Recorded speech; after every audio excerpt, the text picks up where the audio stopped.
Islam claims that Tawhid, monotheism, is the natural belief of human beings.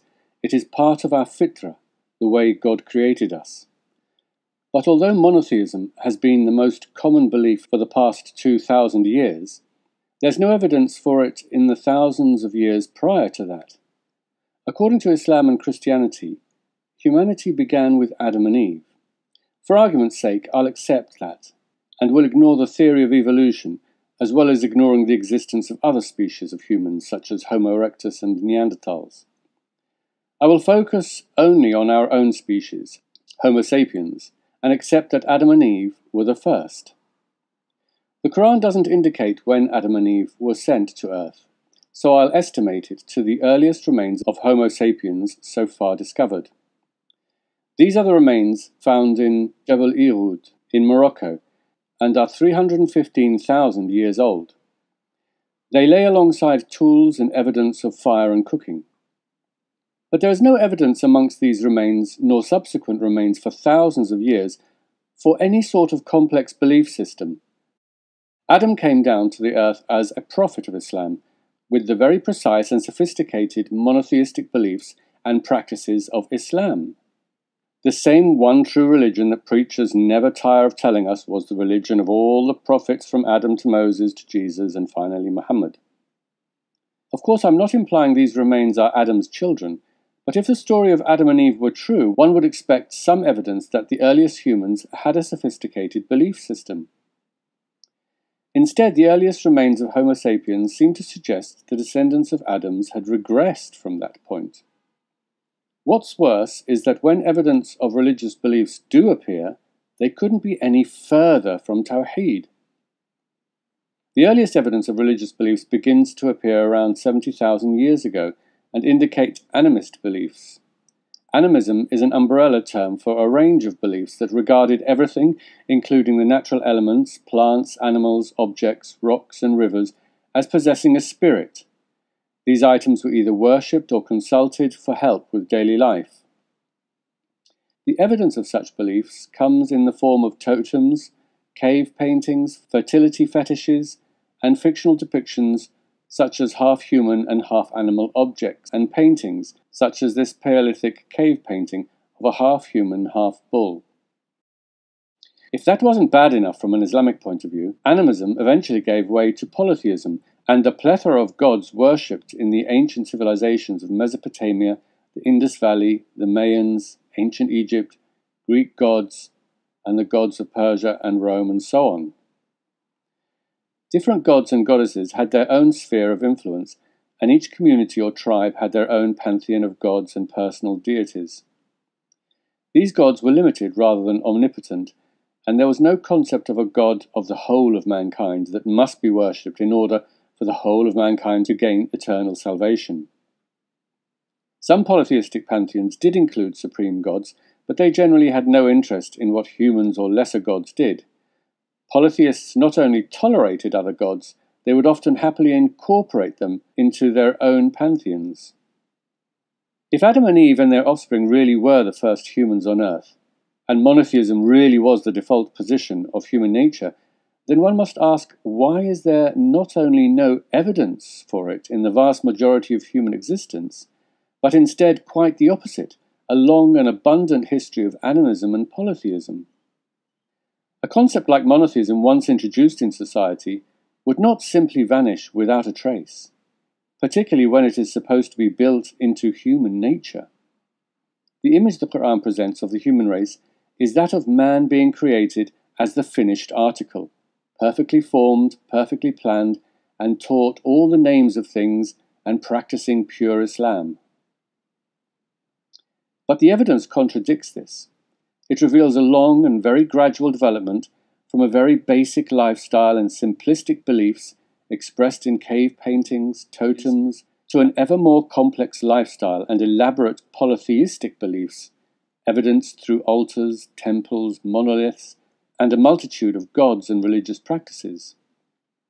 According to the Quran, God told Adam he would send prophets from time to time to guide mankind. The Quran says he sent a warner to every people, and the Hadith claims 124,000 prophets were sent. But seeing that humans were animists or polytheists for most of their existence, these prophets clearly made no noticeable impact at all. In fact, humans did the exact opposite. They did the very thing that God hates most of all and will never forgive, shirk, which is supposedly totally contrary to our fitrah, natural instincts. The Quran doesn't tell us who or where these 124,000 prophets were, but it does tell us the stories of 24 of them. And this is where they were all sent. For a book claiming to be the final message from God to the whole of mankind, the Quran seems suspiciously unconcerned with anything other than this small area and short period of human existence. In fact, not only were all the prophets mentioned in the Quran sent to only one area of the earth in a relatively short period of time, but nearly all of them were sent to only one single tribe. The human species had long spread to many different areas of the globe. Is it unreasonable to expect the final message to mankind to reflect a more accurate picture of the enormous breadth and length of human existence rather than such a narrow and parochial perspective?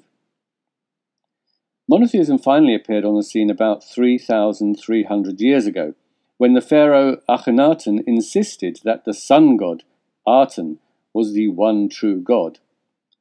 His attempt at uniting Egyptians under one god was ultimately unsuccessful, and after his death Egyptians returned to polytheism. But the idea of monotheism was now out of the bag, and that small tribe I mentioned earlier united their people under their god, Yahweh.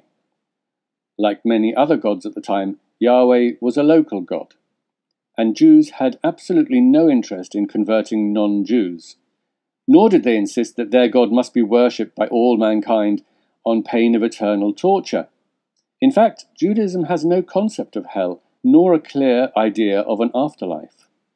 Christianity was the first to turn monotheism into a global enterprise. Christianity originated in a tiny messianic Jewish sect that believed a Jew from Nazareth was the awaited Messiah of the Jews. This would probably have come to nothing if a member of this Jewish sect, called Paul, hadn't decided that this message was not just for Jews, but for the whole of mankind. Furthermore, it is doubtful this little sect would have had the success it had it not been for the Emperor Constantine, who seems to have recognized the potential benefits in using this troublesome little sect with their uncompromising and vigorously evangelical monotheism to centralize power. Uniting huge populations under one shared myth on pain of eternal hell proved to be a very effective tool in controlling and organizing vast amounts of people. Constantine's patronage of Christianity began in 312 AD. During the following years, Christianity spread, and 300 years later, when Muhammad was travelling back and forth to Syria, monotheism had proven to be a huge success. Mecca was located on trade routes that came and went from the Fertile Crescent, and Judeo-Christian ideas had already begun to infiltrate the area. Many northern Arab tribes had converted to Christianity, and there was also a large Jewish presence in Medina. Some unorthodox and heretical views of both Christianity and Judaism also reached the Arabian oasis of Mecca, due to individuals who wished to stay out of reach of the Roman Catholic authorities, who persecuted those who deviated from the official creed.